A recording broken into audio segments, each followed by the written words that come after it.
এক মাস হয় নাই, ভুল উত্তর দেব। ওর জন্য একটা কলম দাও, সান্ত্বনা পুরস্কার। ও পারে নাই, এই জন্য ওর জন্য একটা কলম নাও। আর শোনো, আরো ভিডিও হইবে, ওইদিকে তাকাও। সুন্দর মতো পড়াশোনা করতে হবে, পড়াশোনা করে তারপর আরো পড়তে হবে। নেক্সট টাইম তোমার জন্য আরো ভালো গিফট থাকবে যদি তুমি উত্তর দিতে পারো। ঠিক আছে, যাও তাইলে। এরপর আমাদের মাঝে আসবে অর্জুন সরকার। আসো তাড়াতাড়ি, ক্যামেরার দিক তাকাও। তুমি কি তিনটা প্রশ্নের উত্তর দিতে পারবা? পারবা? তোমার প্রথম প্রশ্ন হইছে বাংলাদেশের রাজধানীর নাম কি? রাজধানী শহরের নাম কি? প্রথম প্রশ্ন। সাব্বাস, পারছে। সবাই হাততালি হবে, হাততালি। তারপর দ্বিতীয় প্রশ্ন, বাংলাদেশের জাতীয় খেলা কি? বাংলাদেশের জাতীয় পারছে। সুন্দর। সবাই হাততালি হবে। তারপর হইছে তোমার 3 নম্বর প্রশ্ন হইছে বাংলাদেশের জাতীয় সঙ্গীতের নাম কি? বাংলাদেশের জাতীয় সঙ্গীতের নাম কি? ক্যামেরার দিকে তাকাই বলো। আমার সোনার বাংলা। ঠিক আছে, তিনটা প্রশ্নের উত্তর পারছে অর্জুনের জন্য গিফট আছে। অর্জুনের জন্য এই যে খাতা কলম, এই যে পড়াশোনা করবা বেশি। ঠিক আছে, সাব্বাস, গুড। ক্যামেরার দিক তাকাই বলো, খুশি তুমি? খুশি? এরপর আমাদের মাঝে আসবে অভি। তাড়াতাড়ি আসো। অভি কি 3টা প্রশ্নের উত্তর দিতে পারবা? অভি পারবা?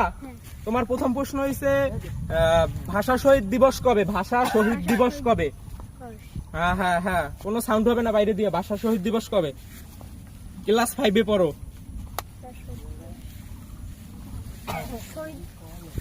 আচ্ছা, ও পারবে না, তাইলে আমরা পরের প্রশ্নে যাই। ঠিক আছে, পরের প্রশ্নে যাই।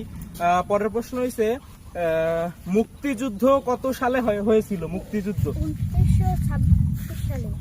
আর দ্বিতীয় প্রশ্নের উত্তর ভুল। আমরা পরের প্রশ্ন যাইতেছি। পরের প্রশ্ন হইছে চাঁদের কি নিজস্ব কোনো আলো আছে? তাহলে চাঁদ কার থেকে আলো নেয়? সূর্য। এই তো, সাব্বাস। একটা প্রশ্ন পারছে, সবাই হাততালি হবে, হাততালি। অভির জন্য হইছে একটা পুরস্কার, কলম। এই না অভি, ঠিক আছে, যাও। এরপর আমাদের মাঝে আসবে গোবিন্দ মন্ডল। চলে আসুন তাড়াতাড়ি। গোবিন্দ মন্ডল কি 3টে প্রশ্নের উত্তর দিতে পারবা? ক্যামেরার দিক তাকাই বলো। হ্যাঁ, তোমার প্রথম প্রশ্ন হইছে বাংলাদেশের সবচেয়ে বড় নদী কোনটি? ক্যামেরার দিক তাকাইয়া। ক্যামেরাম্যান, সুন্দর পারছে। সবাই হাততালি দাও। বাংলাদেশের স্বাধীনতা দিবস কবে? বাংলাদেশের 1971 সালে 16 ডিসেম্বর। হয় না প্রশ্ন। বাংলাদেশের বিজয় দিবস কবে? আমাদের বিজয় দিবস কবে? বিজয় দিবস। ক্যামেরার দিকে তাকাও। বিজয় দিবস কবে? ক্লাস 5-এ পড়ো, সহজ প্রশ্ন। বাংলাদেশের বিজয় দিবস কবে? কি হবে? 16 ডিসেম্বর। আচ্ছা, ঠিক আছে, সুন্দর পারছে। সবাই হাততালি দাও।